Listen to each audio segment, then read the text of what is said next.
están, queridos amigos? Bienvenidos a Derechos sin Filtro. En este primer capítulo tenemos como invitada especial a la doctora Daniela Suárez, especialista en el área de niñez y adolescencia y sobre todo en temas de adopción. Un aplauso, por favor. Bienvenida, Daniela, ¿cómo estás? Gracias, querida Romané, un gusto saludarte. Excelente tu programa, gracias por tomarme en cuenta para hablar de lo que tanto me apasiona y creo que la sociedad necesita saber, los derechos de los niños, niñas y adolescentes. Y bueno, cuántas familias no hay por ahí con el anhelo y deseo de tener en su centro de hogar, en su familia, a un niño, a una niña, a un adolescente y desconocen el procedimiento cuando hablamos de adopciones, ¿no? Así que estamos para esto. A vos, muchas gracias por aceptar la invitación. Bueno, Daniela, me gustaría comenzar esta entrevista preguntándote quién es Daniela Suárez. Ay, Daniela Suárez, ¿no? Daniela Suárez Vaca es una madre de 3 hermosos niños que en un momento de la vida, de la carrera de Derecho, entendió de que poca gente mira con amor, con dedicación, y no lo digo por mi persona en lo absoluto, el tema de niñez y adolescencia, ¿no? En el ejercicio de mi carrera encontré un espacio para poder trabajar, para poder aprender y para poder crecer, que fue en primera instancia la gobernación, el programa de políticas sociales, y como tal era abogada de los niños, niñas y adolescentes que estaban bajo el sistema de protección del Estado. Entonces Daniela Suárez entendió la importancia de poder dedicarle parte de lo que ella era como profesional a esta parte de la población que está en situación de abandono, en situación vulnerable, en situación de riesgo, en situación de desprotección. Entonces Daniela Suárez es una madre, abogada, especializada obviamente en niñez y adolescencia, apasionada por su carrera, pero con un carácter firme y una convicción de que este tema debe ser oído y escuchado, debe ser entendido y sobre todo llegar con sensibilidad a la población. Creo que eso es lo más importante, no perdernos el enfoque, que son parte fundamental de la sociedad estos niños, niñas y adolescentes, y que en un momento crecen y van a ser parte de ya del día a día, del común de la sociedad, sirviendo, ¿no? Esperemos darles esa protección y ese cuidado. Creo que ahí me enfoco, ¿no? Daniela es eso, ¿no? Es derecho de niñez, Daniela es mamá de 3 niños que están en diferentes etapas ahora, pero es una mujer convencida de que hay mucho por hacer desde las políticas públicas, de las políticas sociales, a favor de la niñez, de la adolescencia y obviamente de las personas en situación de vulnerabilidad. Y te faltó una excelente profesional. Gracias, querida Romani, gracias. Bueno, ¿qué fue lo que te motivó a especializarte en el área de niñez y adolescencia? Creo que Dios en algún momento sabía de ese, porque yo soy muy creyente en Dios, ¿no? Ese anhelo y deseo de servir en general a la sociedad, ¿no? Mi vocación de servicio siempre estuvo despierta. Y cuando justamente estaba yo en el programa de asistencia social, en mi recorrido por los centros de acogida para ver la situación de los niños que se hace con las jueces de niñez y otras instituciones que son partes del sistema de protección, entendí, ¿no? Obviamente es una población olvidada por la sociedad, ¿no? Es una población que no porque la sociedad quiera, sino porque no conoce y debería, obviamente, entender de que estos niños son parte de la sociedad. En algún punto de la vida, la familia dejó de darle el cuidado y protección por N razones, por N circunstancias, ¿no? Y han pasado distintas cosas y me acuerdo que una manera también de decir esto es lo que hay que hacer era justamente cuando me tocaba ir a mis audiencias de adopción o de guarda y ver a esa familia sonriendo, pero sobre todo a ese niño. Para mí era una parte súper sensible, ¿no? Porque obviamente vos estás restituyendo derechos. Para mí, hablar de niñez y adolescencia, enfocarme, porque muchas veces me ha tocado escucharnos, pero ¿por qué te gusta esa parte del derecho? ¿Por qué te toca ver niños maltratados? Y es que yo lo veo desde otro lado. Yo lo miro, aprendí con los años. Al principio obviamente te duele cuando te llega un niño en una situación vulnerable, abandonado, en situaciones, ¿no? Pero cuando restituís derecho, cuando das una protección, una medida de protección y bajo ciertas normas, ¿no?, que la ley te da, le entregas a ese niño un significado a su vida más allá del que le estaba conociendo, eso no tiene precio. Eso no tiene precio. Nos ha tocado con un super equipo que tuve en un momento en la Defensoría, de tantos proyectos que he tenido o tanto recorrido a nivel de profesión en niñez y adolescencia, rescatar a una niña, me acuerdo, que se encontraba en situación de vulnerabilidad, maltrato físico, y dentro de todo lo que hicimos fue contarle una historia, porque la niña no sabía a dónde estaba de ida. Entonces nosotros tenemos que restituir derechos y hay una princesa a la que estamos rescatando de un castillo, y ahí te motiva y nuevamente te llama a decir, son muchos niños, no es uno, no es dos, no es tres, son muchos. Y tenés que seguir, por más de que llegues a casa y te duela, y te repones y al día siguiente decís, bueno, aquí estoy de nuevo, vamos a seguir, vamos a hacer, porque realmente creo que hay personas que me dicen, bueno, cuando vos hablas de niñez se nota tu pasión, y es que amo esta área del derecho. Así es. Amo esta área del derecho. ¿Vos crees que hay que hacer cambios en la legislación actualmente para que haya una mayor protección a ese niño, niña o adolescente que está siendo maltratado, violentado y que se encuentra en situación de riesgo actualmente? Más allá de hacer un cambio en la legislación, porque la ley 548 te establece claro, la normativa internacional te habla de los derechos de la niñez y adolescencia, te habla de los mecanismos de protección. En mi experiencia, habiendo estado en función pública, creo yo que es más importante tomar en consideración a los funcionarios. El problema no está en la ley, está en las instituciones públicas que politizan o ponen banderas, colores, avales, en las personas que manejan la ley. Exactamente. Más allá de, claro, la administración, es como cuando me preguntan sobre la 348, ¿no? El problema no es la ley como tal, porque te habla de la protección de las personas en situación de vulnerabilidad. Pero ¿quiénes están ejerciendo? ¿Cuáles son los mecanismos para ejercer? Las instituciones, ¿no? Y en esas instituciones, obviamente, hay un cúmulo de personas, de profesionales que deberían, en su mayoría, ser idóneos, ¿no? Entonces creo yo que eso es muy importante, es muy fundamental para poder entender y no normalizar esta situación en la que sí, pero le pegó a su mamá, sí, pero lo abandonó. No es un caso más.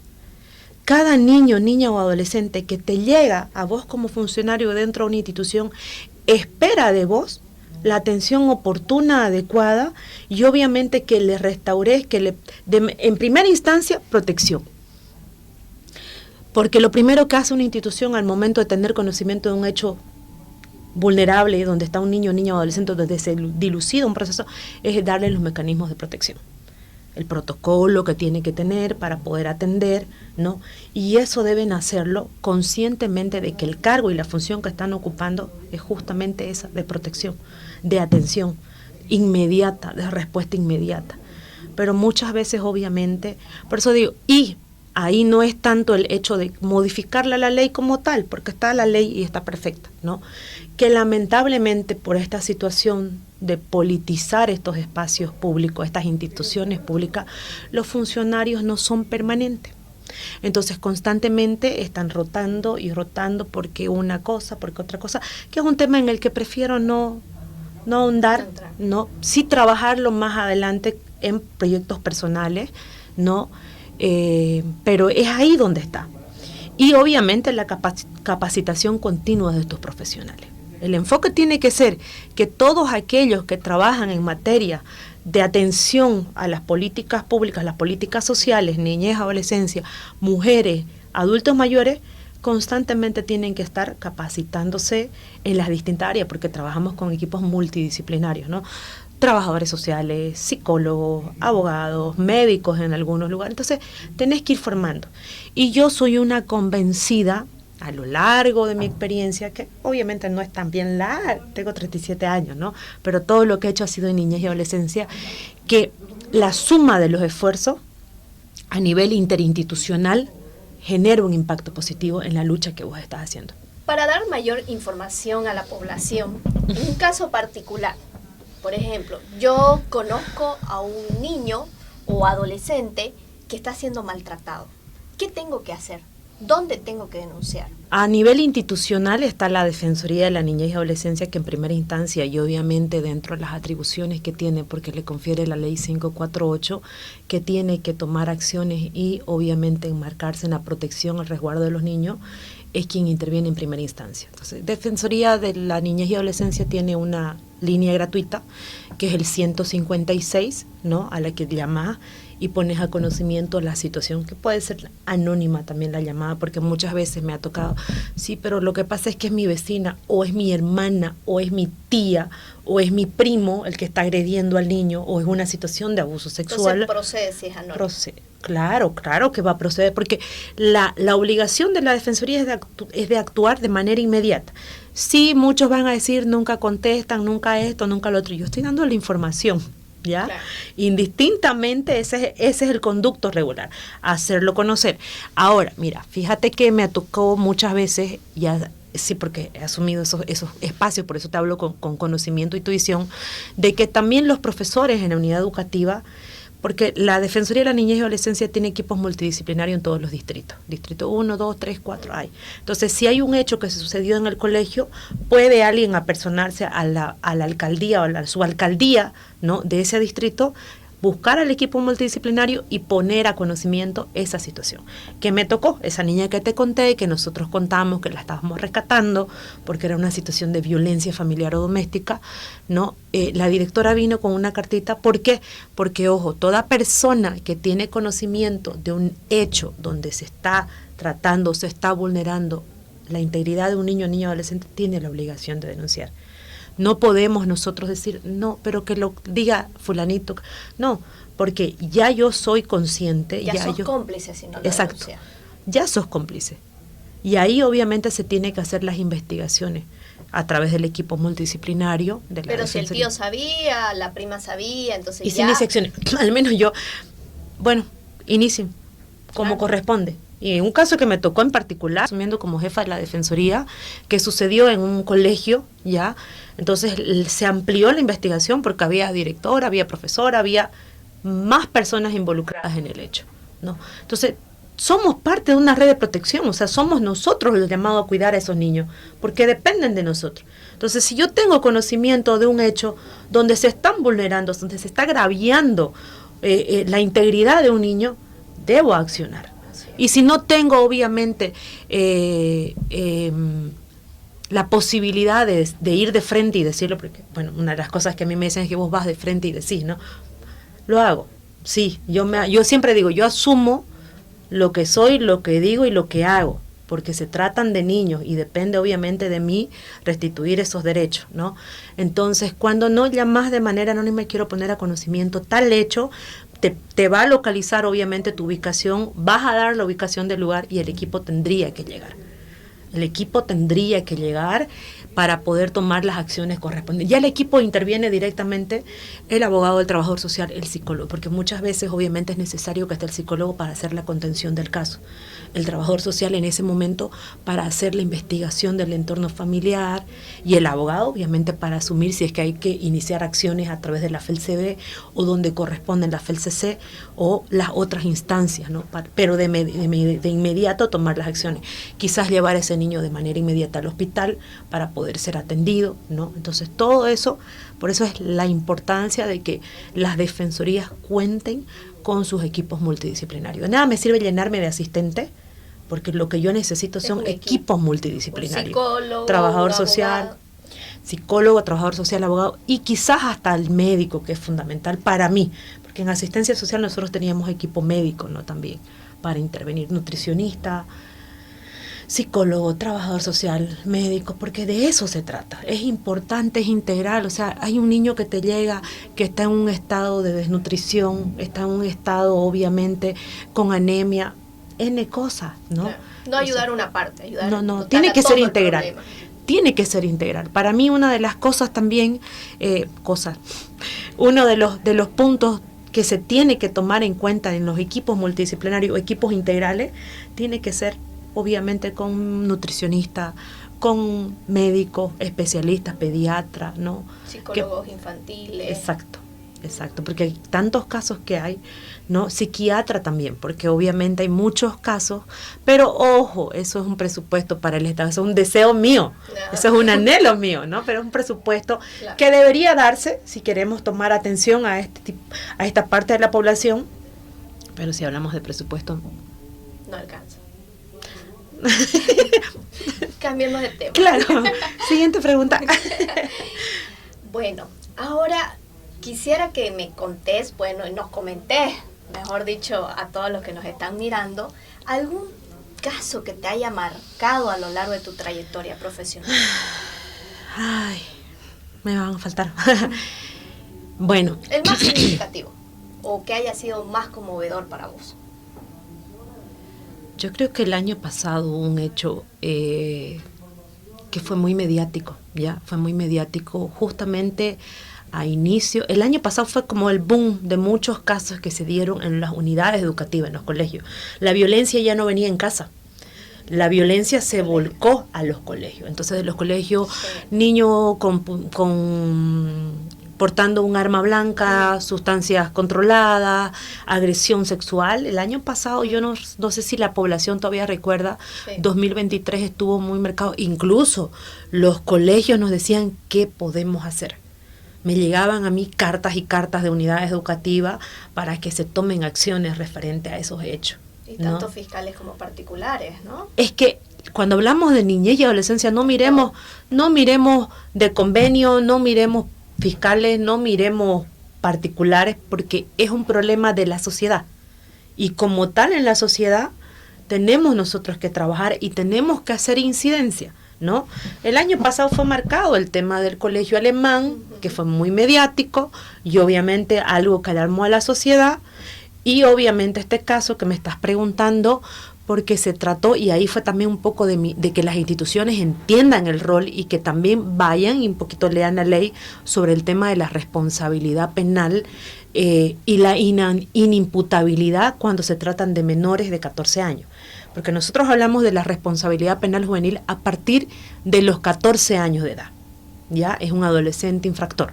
Que en otro momento podríamos hablar de eso. Pero cuando esta situación se da en menores de 14 años, entonces, ¿cómo lo vamos a mirar? ¿Cuál es la acción que tenemos que hacer? ¿Cuál es el trabajo de la Defensoría? ¿Cuál es el trabajo de la juez de la niñez y adolescencia? ¿Cuál es el trabajo de la FELCC?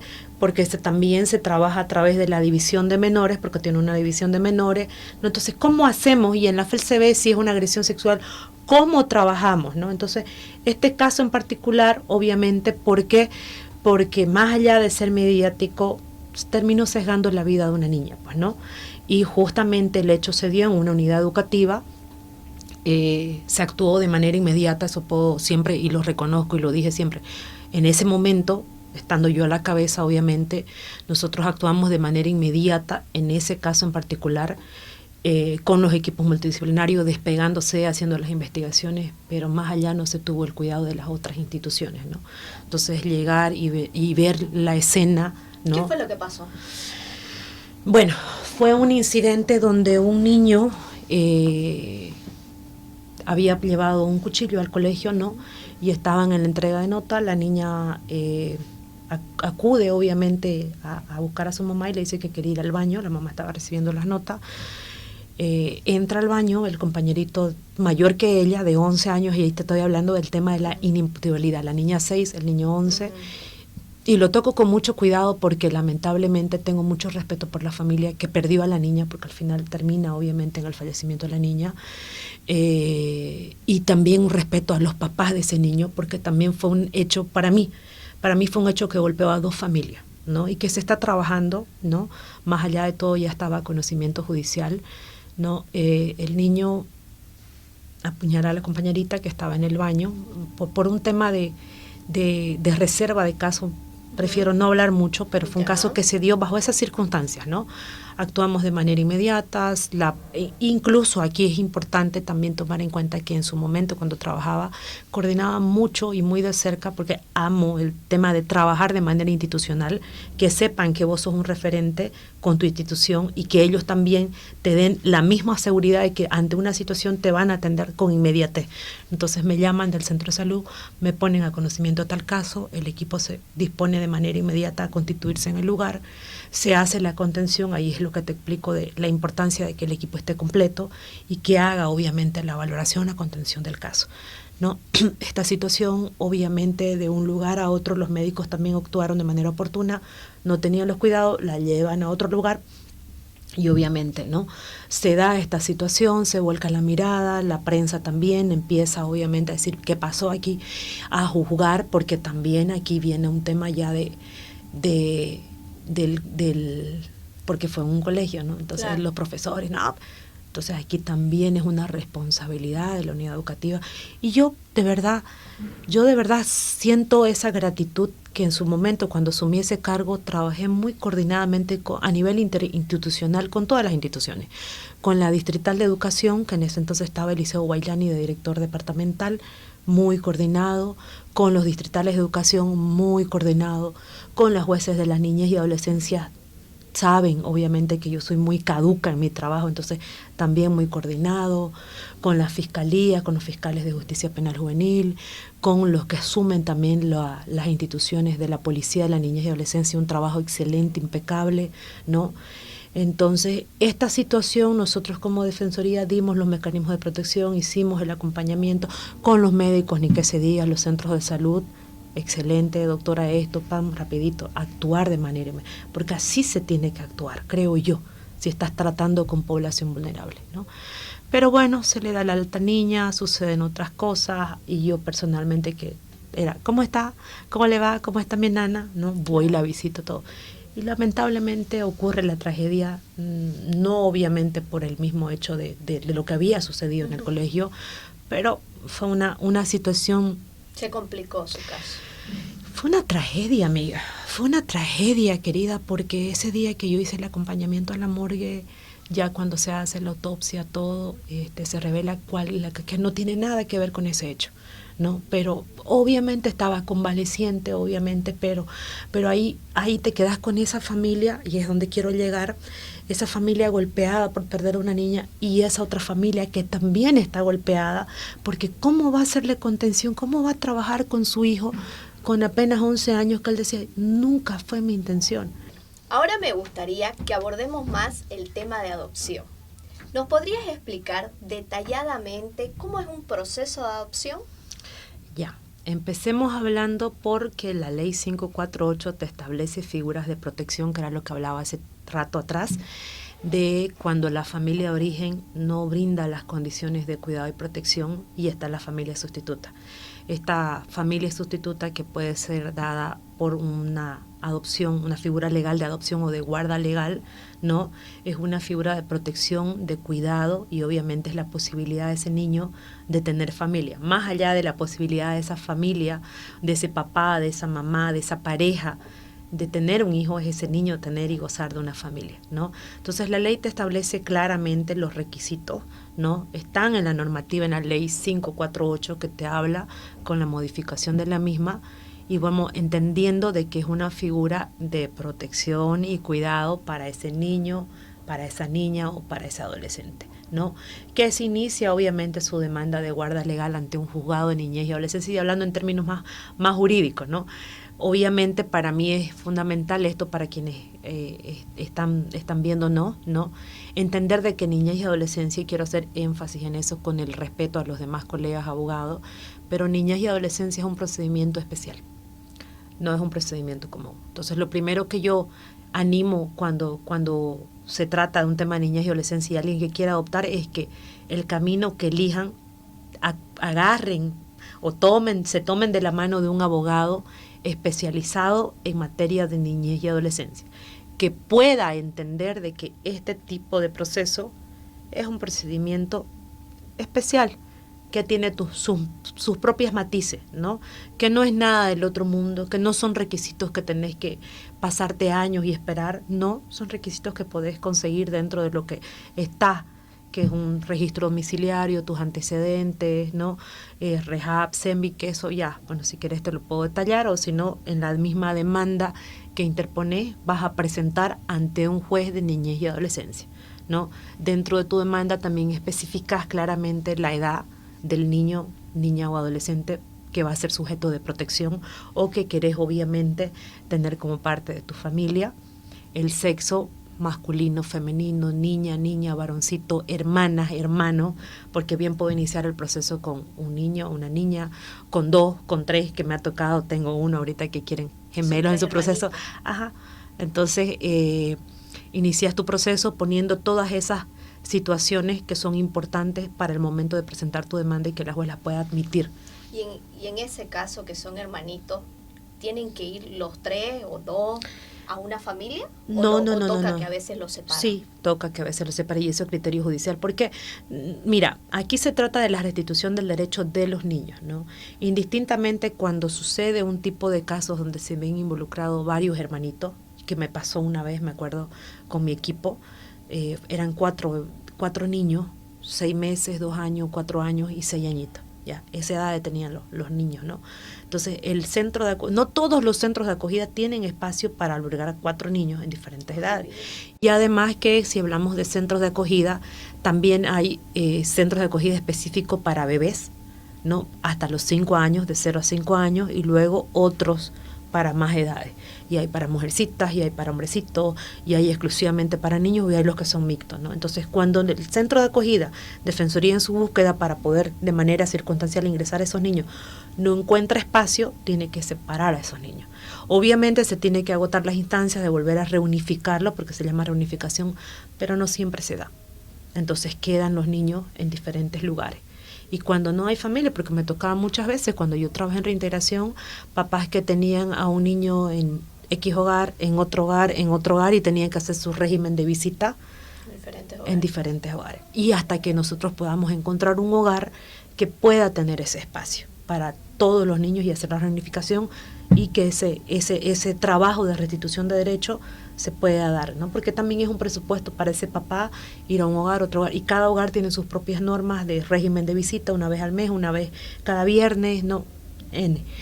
Y en este caso en particular, cuando no hay ese vínculo, porque ya una vez en el hogar el vínculo se va perdiendo entre hermanitos, entonces cuando no hay ya ese vínculo fortalecido, en base a la restitución del derecho, el juez puede determinar, o la autoridad judicial, que quede claro, ¿no? Ahí, que la autoridad judicial puede, velando por el interés superior del niño, que es el principio fundamental porque se debe regir todo esto, dar a ese niño en un proceso de adopción con la finalidad de restituirle el derecho de tener una familia, ¿no?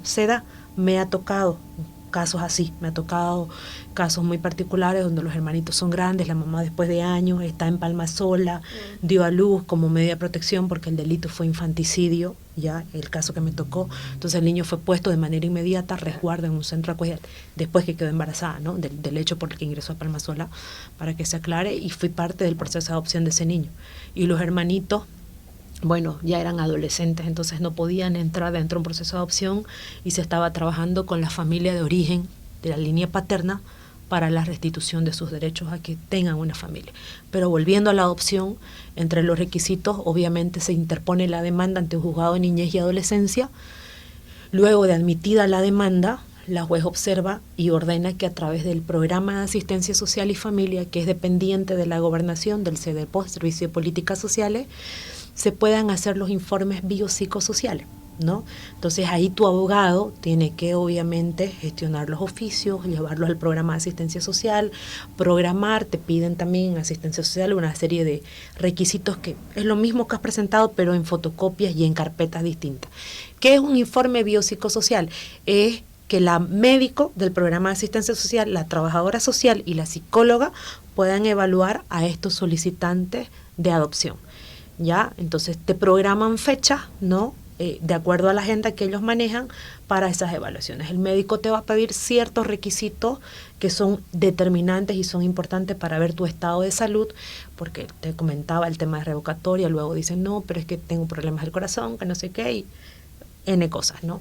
Luego, una vez hechos tus informes o realizados tus informes a través del programa, remiten a la juez de niñez y adolescencia, salvo también se tiene que tomar en cuenta de que se tiene que hacer el curso de preparación para padres, ¿no? Que te lo da la instancia técnica de políticas sociales, ¿no? El componente que tiene adopción, juntamente que este curso es un curso para todos los papás que están en ese proceso de adopción, que se da 1 o 2 días, que la gobernación de acuerdo a su calendario también te fija la fecha, ¿no? Y todo su equipo multidisciplinario, abogados, trabajador social, médico, nutricionista, me estoy olvidando de uno, creo, psicólogo, te dan toda una charla y te preparan sobre las preguntas que te vienen a hacer, porque uno llega a ese proceso, a ese día con varias preguntas. ¿Y qué pasa si esto? ¿Qué pasa si esto? ¿Qué pasa si esto? Entonces ahí están los profesionales para, obviamente, despejarte esas dudas.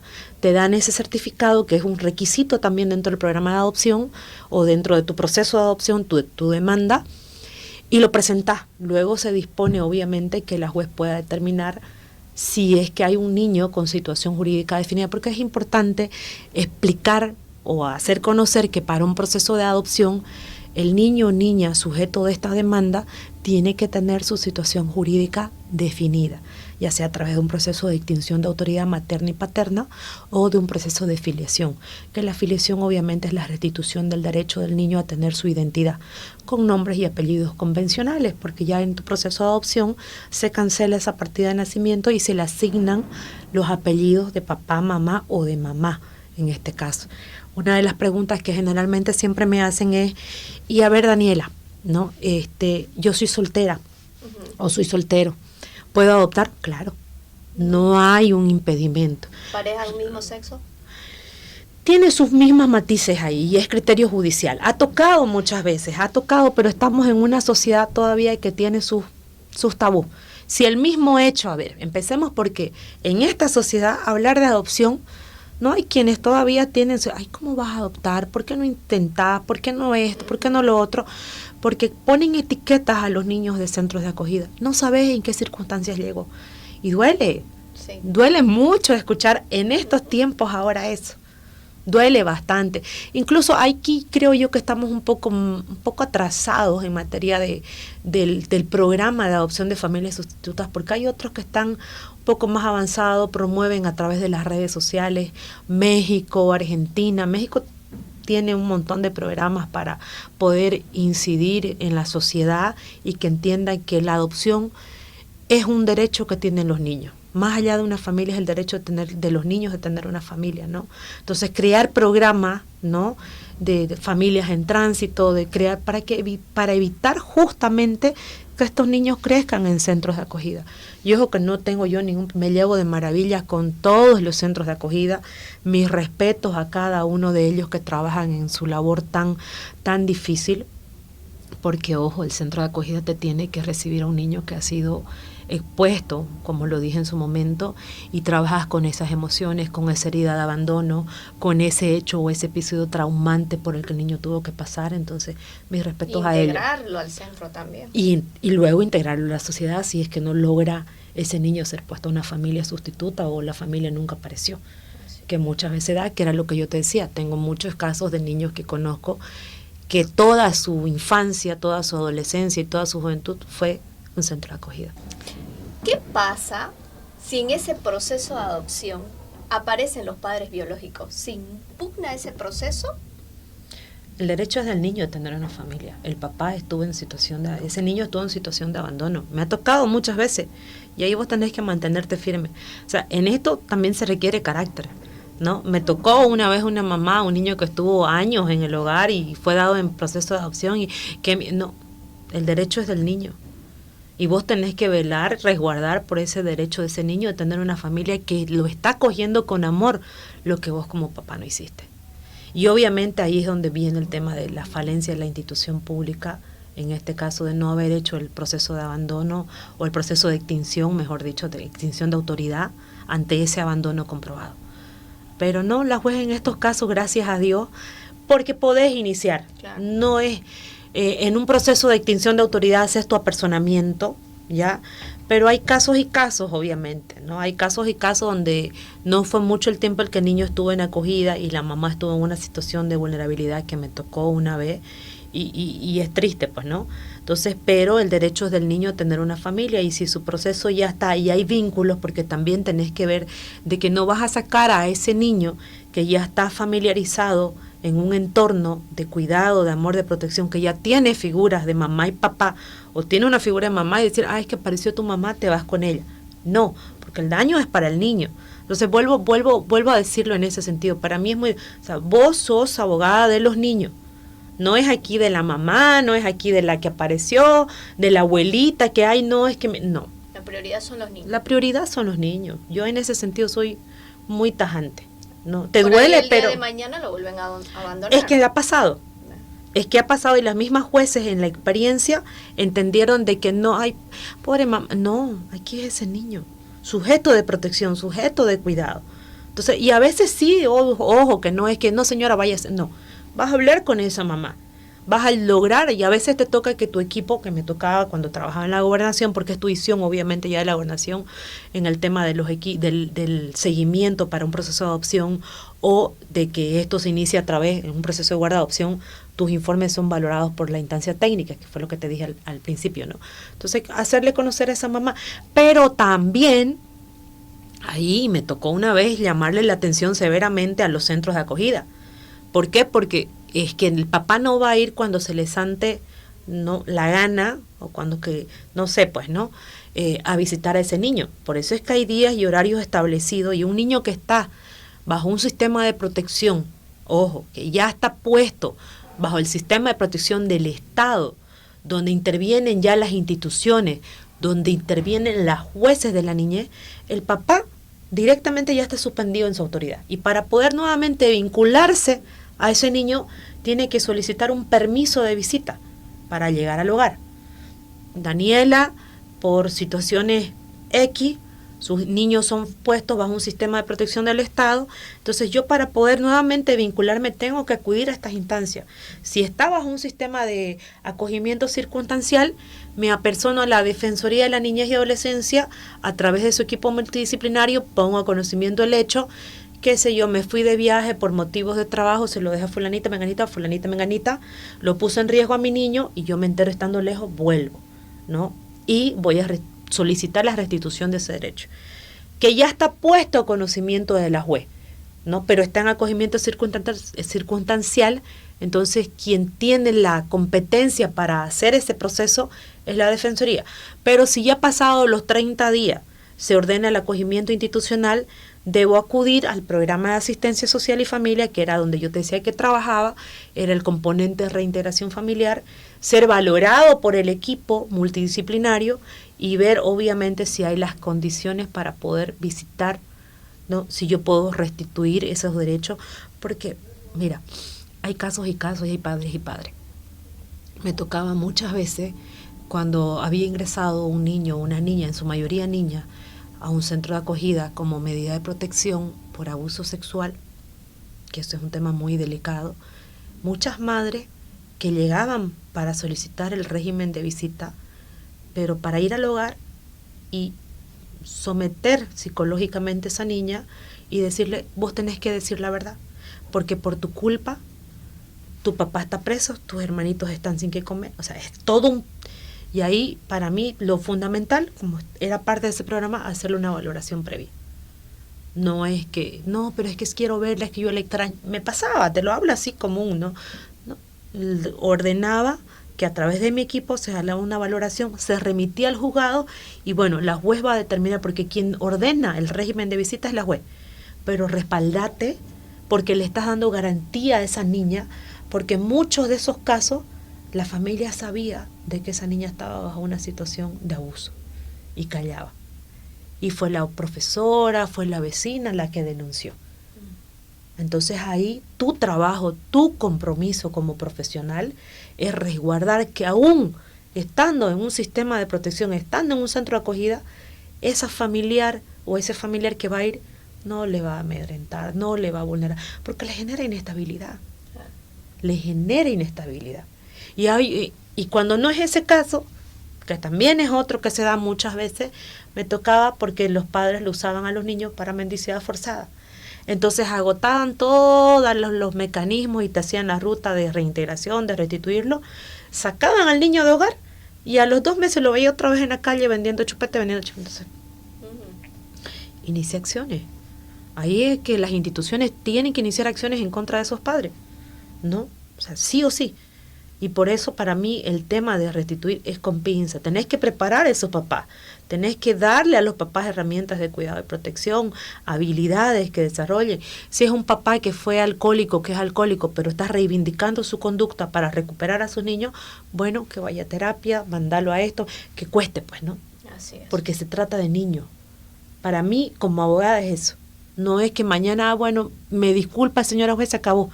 No, demostrarme y hacer seguimiento para evitar que esos niños vuelvan a estar en una situación de vulnerabilidad.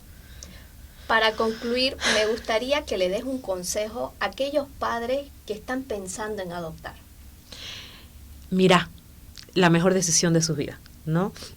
Es un acto de amor, empecemos por ahí. La adopción tiene su magia, siempre lo digo. Las personas que he acompañado en sus procesos de adopción hasta ahora dicen que fue la mejor decisión de su vida.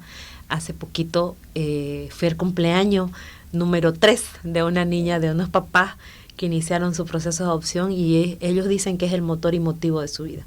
Qué lindo. Es el motor y motivo. Lo único, el único consejo que les doy, ojo, es que al momento de iniciar su proceso sea con un especialista en niñez y adolescencia, un abogado que conozca la materia de niñez y adolescencia, sin desmerecer, ojo, el trabajo de otros profesionales, pero es que vuelvo y digo, es un tema especial, no es un tema común, incluso familia es un procedimiento especial, cuando se dilucida el tema de guarda, que era lo que te decía, muchas veces están los tabús de que dentro de una desvinculación familiar, un divorcio, está que el común denominador es la mamá se queda con la guarda. Pero si el papá tiene las habilidades parentales de cuidado y protección, ¿por qué no? Porque el papá no va a demandar su guarda, tiene los mismos derechos. Me ha tocado, ahora que estoy en el ejercicio libre, gracias a Dios, como vos me decías ahora, ¿cómo estás? Descansando. Yo no estoy en la institución pública, ¿no? Pero aún así, estando ya fuera, miro con mayor preocupación este tema de niñez y adolescencia porque no se está actuando como se debería actuar, no se están tomando las medidas de acción como se debería actuar. Pero bueno, cada quien carga lo que le corresponde. En este caso, ya ahora que estoy afuera, tengo proyectos personales, tengo una mirada más realista de cómo se puede trabajar también el tema de niñez y adolescencia sin la etiqueta, sin el chaleco de una institución, pero seguir trabajando porque sigo especializándome en niñez y adolescencia. Gracias por la invitación. Estoy ahora con un equipo multidisciplinario, también trabajando en temas de niñez de manera particular, como abogada independiente, y no me veo ejerciendo en otra área. Entonces, a los papás que están iniciando su proceso de adopción, este camino, acompáñense de un abogado especialista en temas de niñez, en temas de adopción, ¿no? En temas de guarda. Sepan que no es un proceso caro, porque eso es algo que muchas veces el miedo de iniciar el proceso de adopción es porque les va a salir caro, porque tengo que tener casa propia. No es así. Bueno, gracias querida Daniela nuevamente por haber aceptado la invitación y se nota que estás en lo que te gusta. Muchas gracias. Muchas gracias. Y me gustaría invitarte en una segunda oportunidad para que podamos resolver las dudas que tiene nuestro público. Claro que sí, yo encantada, contenta, feliz de estar aquí. Al principio un poquito nerviosa, ¿no? Porque uno nunca deja, por más que vos sepas todo, hay cosas que te vuelven a recordar, ¿no? Momentos, episodios, circunstancias que viviste en el camino de lo que te has formado trabajando en la institución pública y te pones sensible, ¿no? Pero siempre digo, esa sensibilidad me anima más bien a seguir. No, claro, y ahí todo el mundo me dice, no, lo que pasa es que Daniel es un referente de niñez y adolescencia. Y yo, bueno, ya, no, claro, o sea, pero gracias y encantada, las veces que sea. A vos la gracias.